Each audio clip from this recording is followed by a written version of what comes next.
Latest మీరు ఒకసారి చూస్తే ఎంత దుర్మార్గం అంటే విశాఖపట్నంలో డ్రగ్స్ పట్టుకున్నారు. విశాఖపట్నంలో డ్రగ్స్ పట్టుకుంటే క్లియర్ కట్గా డ్రగ్స్ పట్టుకున్న తర్వాత మామూలుగా కూడా కాదు, 25,000 కేజీలు డ్రగ్స్ వచ్చాయి. అది కూడా డ్రై ఈస్ట్ పేరుతో బ్రెజిల్ నుంచి కన్సైన్మెంట్ వచ్చింది.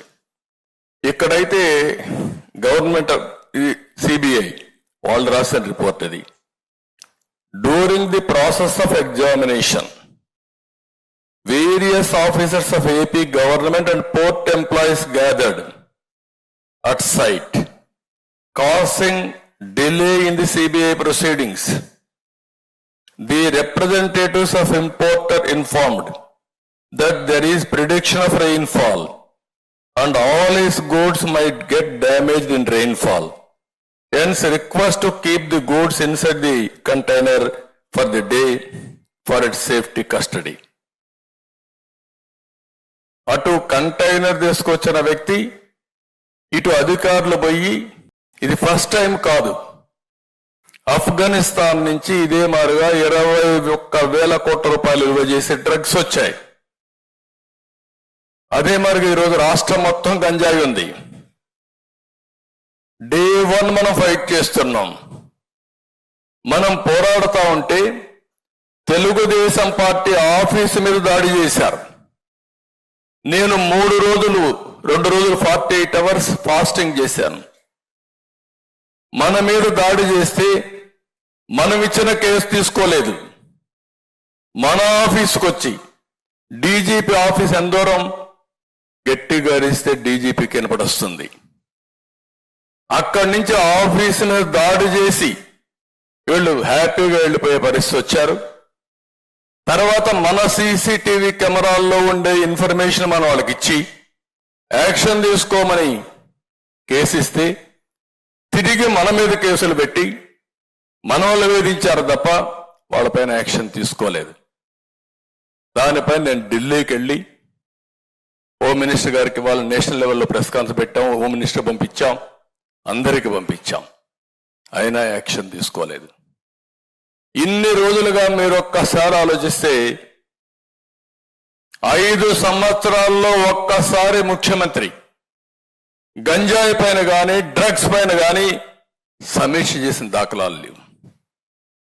ఆ రోజు చాలా స్పష్టంగా చెప్పాం, ముద్రా పోర్ట్ నుంచి వచ్చింది, విజయవాడ కన్సైన్మెంట్ వచ్చింది, మీ ఎమ్మెల్యే కాకినాడ ఎమ్మెల్యే ఇన్వాల్వ్మెంట్ ఉంది, వీళ్ళందరూ కలిసి చేస్తున్నారు అని ఆ రోజు చెప్పిన తర్వాత ఇంతవరకు ఆ కేసు ఏం చేశారో దాఖలాలు ఉన్నాయని అడుగుతున్నాం.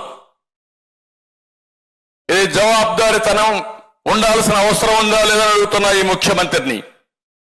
సమాధానం చెప్పమంటున్నాం.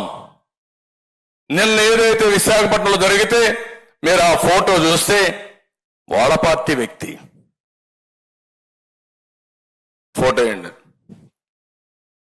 అతను చూస్తే వాళ్ళ పార్టీ వ్యక్తి అయితే మనం చెప్తే ఇమ్మీడియట్ గా మన మీద మళ్ళా ఆరోపణ.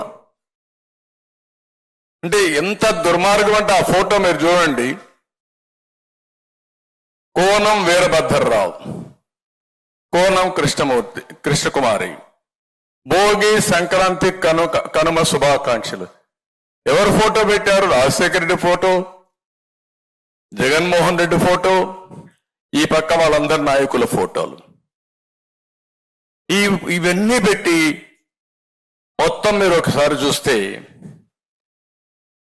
అదే సమయంలో బ్రెజిల్ ప్రెసిడెంట్ తో ఆయన అవుతానే విజయసాయి రెడ్డి ఒక ట్వీట్. వీళ్ళు ఎక్కడికి వచ్చారో నాకైతే అర్థం కావడం లేదు. ఇప్పుడు కంటైన్మెంట్ ఎక్కడి నుంచి స్టార్ట్ అయ్యింది? బ్రెజిల్ నుంచి స్టార్ట్ అయ్యింది.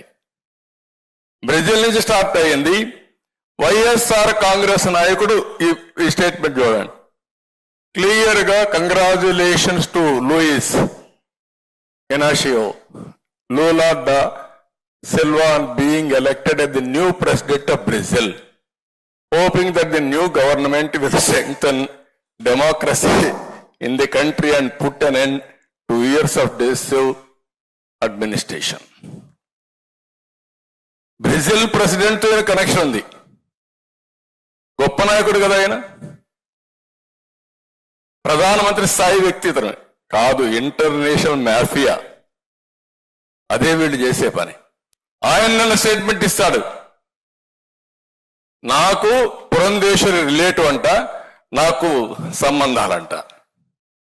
అంటే అడ్డంగా మీరు ఎందుకు అర్థం చేసుకోవాలంటున్నానంటే 5 సంవత్సరాలు ఈ రాష్ట్రంలో డ్రగ్స్ మాఫియాని పెంచి పోషించి కడాన రాష్ట్రాన్ని నాశనం చేసి ఈరోజు ఇంటర్నేషనల్ మాఫియాతో సంబంధాలు ఎస్టాబ్లిష్ చేసే పరిస్థితికి వచ్చారంటే వీళ్ళు ఏమనాలి నాకైతే అర్థం కావడం లేదు. మీ నాయకులు చేస్తారు, మీ నాయకుల దగ్గర చేపిస్తారు, చేయించి నేరం మన మీద మోపే ప్రయత్నం. ఇది మీరు గుర్తుపెట్టుకోవాల్సిన అవసరం ఉంది. అందుకే నేను చాలా స్పష్టంగా చెప్తున్నా, ఈరోజు ఇక్కడ జరిగే విషయాలు మీరు చూస్తే ఈ రాష్ట్రంలో వచ్చే డబ్బులంతా ఇంటర్నేషనల్కి వెళ్ళిపోతున్నాయి, విదేశాలకు వెళ్ళిపోతున్నాయి హవాలా రూట్లో. ఇవి కానీ ఈ రోజా రేపా ఎల్లుండా మనకు తెలియదు. నిన్న మీరు చూస్తే అక్వా ఏదైతే కంపెనీ ఇప్పుడు మనం మాట్లాడుతున్నామో ఆ వ్యక్తి కోన వీరభద్రరావు, సంధ్య అక్వా ఎక్స్పోర్ట్ పేరుతో వచ్చింది. ఇది అతను వైసీపీ నేత పోన్ చంద్రరావుకి సోదరుడు. వీళ్ళందరూ కలిసి బలవంతంగా చేశారా, ఏం చేశారు నాకు తెలియదు. ఈరోజు మార్నింగ్ ఒక న్యూస్ చూస్తా ఉంటే అనిపించింది, ఢిల్లీలో జరిగిన లిక్కర్ స్కామ్ లో కూడా వీళ్ళు ఉన్నారని. అది వాస్తవం లేదా సిబిఐ తేల్చాలి. అంటే ఏ విధంగా పోతున్నారు. ఇంకొక పక్క మీరు చూస్తే ఎంత బరిదెగిచ్చారు అనేది ఒక ఎగ్జాంపుల్ మొన్నే చాలా బాధ కలిగింది. ఏపీపీఎస్సి 2019లో టెండర్లు పిలిచి నేను నోటిఫికేషన్ ఇచ్చా.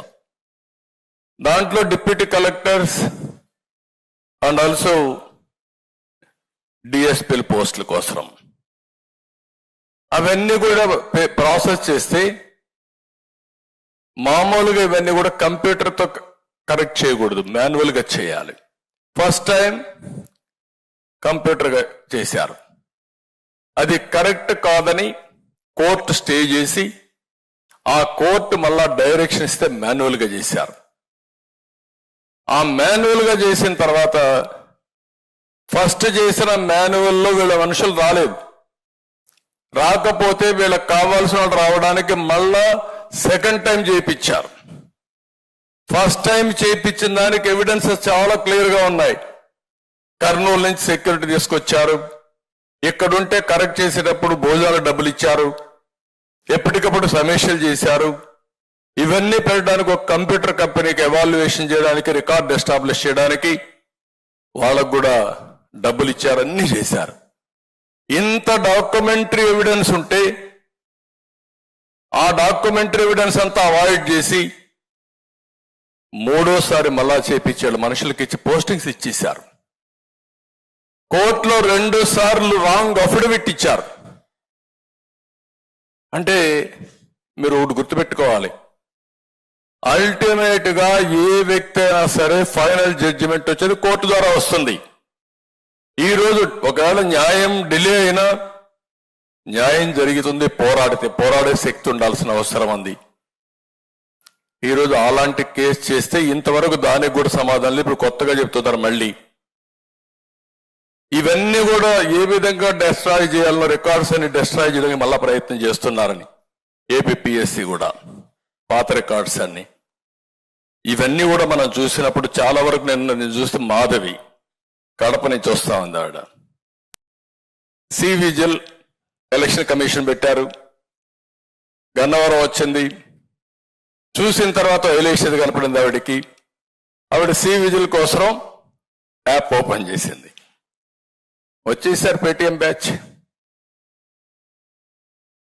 అన్నించి గొడవ, అంటే వీళ్ళు ఎంత అరాచకం చేస్తున్నారో అది గుర్తుపెట్టుకుంటే మాధవి గట్టిగా నిలబడుకొని మీరు ఏం చేస్తారో చేయండి, అన్యాయం జరిగితే పోరాడతా నిలబడి పోరాడిన ఆడబిడ్డ మాధవి, ఆ ధైర్యం వల్ల రావాలి.